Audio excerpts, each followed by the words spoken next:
Hi, everybody, and today I'm going to review of the new Pixar movie Onward, which came out on Friday and just saw last night. The story follows two elven brothers in a modern suburban fantasy world, Ian and Barley Lightfoot, voiced by Tom Holland and Chris Pratt respectively, going on a quest to bring back their dad for one day. And the movie has humor, it has heart, it has character, it has really nice, pretty animation, and also it's a good quest movie. And reviews for this film have been pretty mixed. They've been positive, but they're calling it a weaker Pixar movie. Pixar have a gold standard. Their films such as Up, Wall-E, the Toy Story movies, Ratatouille, and the Incredibles movies. Well, the first one, I think. The second one's meh, but that's a video for another day. Have been really, really well received, including a Best Picture nomination for Up and Toy Story 3. And this, it doesn't feel as grand or as epic as other Pixar movies in terms of its characters, but it's still a really fun movie. It's still Pixar.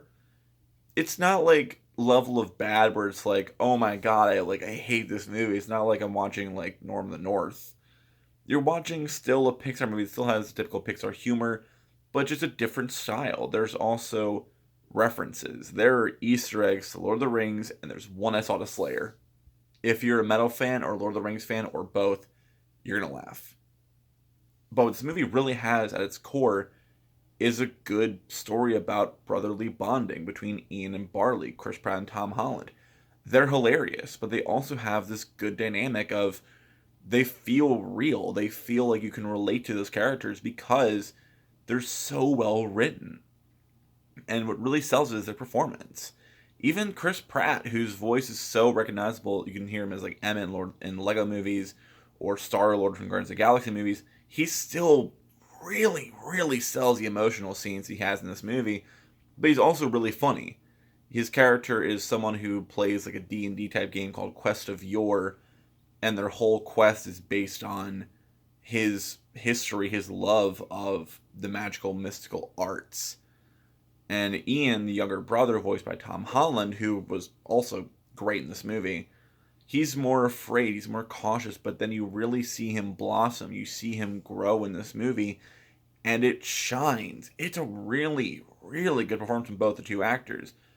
But also, the movie has a ton of heart. There is a scene towards the end, and you will know when you see it, and you will feel something in your heart. You're going to get tugged at. You're going to just sit there. If you have an older sibling, you might actually tear up. You might cry. I don't know. I'm not you. I'm not any of you are going to watch this movie. But do I recommend this movie? Absolutely. It's a Pixar movie. Even the shortcomings are like it's not as grand as the other ones. It's still a great movie, but it's not as great as Wall-E or Up or Toy Story movies. It's still an entertaining movie, still funny, still has good music, still has good animation, still has good characters, still has good writing, still has good heart. It is a worthwhile watch, for my opinion. What do you guys think about the movie? Let me know down below in the comments. Please make sure to subscribe and like the video if you want to, or share it if you want to. I'm not going to tell you to do that. But let me know what you thought of the movie, and have a great day. I will see you next time.